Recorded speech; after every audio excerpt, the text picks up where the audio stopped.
Hi, welcome to our daily encounter. Today we finish the book of Ecclesiastes.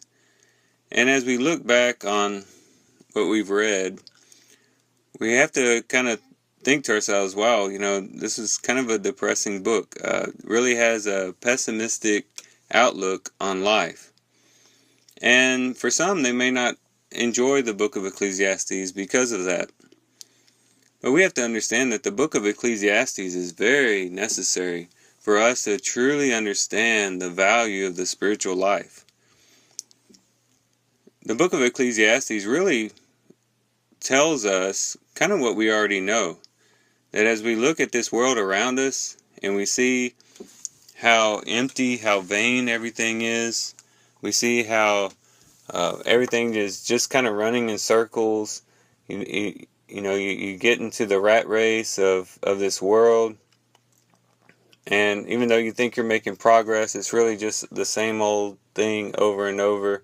There's really no satisfaction. There's nothing new. You know that in time, just a few short generations past you, people aren't even going to remember you. These are realities of our world under the sun that we need to recognize and know. Because what this does is, when we recognize this, is that it puts a longing in us to search for something higher, something that does have purpose, something that does have meaning, to see and to strive for something that will carry on beyond just this life, and will go beyond this life under the sun. Ecclesiastes chapter 12 and verse 13 kind of lends this thought. It says, "The conclusion when all has been heard is, fear God and keep His commandments, because this applies to every person. For God will bring every act to judgment, everything which is hidden, whether it is good or evil." And so what we have to realize, at the conclusion of everything, after we've read through these 12 chapters, is that it's only the spiritual things that really matter. It's amazing that even though we know, especially us as Christians, we know that the most important things are the spiritual things, and we know that it's the spiritual things that are eternal, and we know 2 Corinthians chapter 5 that talks about how the things that are seen are temporal, but the things which are not seen are eternal. And we can kind of differentiate between those two things.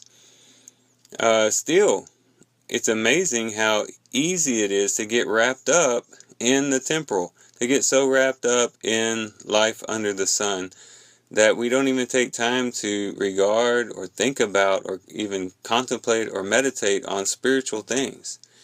And because we're so caught up in the moment, and we're so caught up in our environment, that it blinds us to step back for a moment, step away from where we are and look at things more objectively, and to realize that this rat race that I'm running, this getting into the mundane and getting into just making it one day after the other, not really living, just surviving, really doesn't benefit me. It's really all vanity and futility. It's only the spiritual things that matter. It's only the spiritual things that will carry on past the grave. They say you can't take it with you. Well, that is true when it comes to earthly possessions, but there are a lot of things that we can take with us. That is the good works that will follow us past the grave, the treasures in heaven that we read about a couple days ago, that we can store up where moth doesn't eat up and thieves don't break in and steal, where we have eternal riches. Those things will follow us, and our lives in the spiritual sense will follow us. So what does that mean practically for us today? Well, it means that we can turn mundane things into things that really matter. Take washing the dishes, for instance. Perhaps one of the most mundane thing a person can do. I know a lot of people have dishwashers today, but even then you still have to, clean the dishes off enough to where they'll get clean real well in the dishwasher. And doing that can be a very mundane thing, and it can also seem to be a very futile thing, because you wash them today and tomorrow they're just going to get dirty again. You'll have to do it all over again. But think how you can turn that mundane task into actually a spiritual experience, into something that will can be accredited into eternity.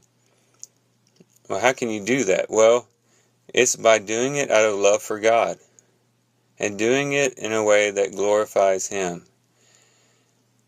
It means that if I just wash the dishes and my mind is on earthly things, and my mind is busy with all the different things I have to do that day, and I'm just then washing the dishes will be vain and futile in the big scope of things. But if I do those dishes with my heart lifted to the Lord, and my heart bowed before Him, before His presence in prayer, and I'm washing those dishes and I'm just loving the Lord the whole time and worshiping Him in the depths of my heart, pretty soon you come to realize that maybe washing dishes isn't so mundane, and maybe washing dishes isn't so futile. And that's just an example. This could go across the board: mowing the yard, doing laundry, whatever it is that you do that seems to be very mundane, perhaps repetitious, maybe even tedious, can actually be something that can be turned into a spiritual experience. And so we can really turn our whole lives upside down just by doing every little thing out of love for God, and attempting to do everything to glorify Him. It'll give us purpose. It'll give us meaning in this life.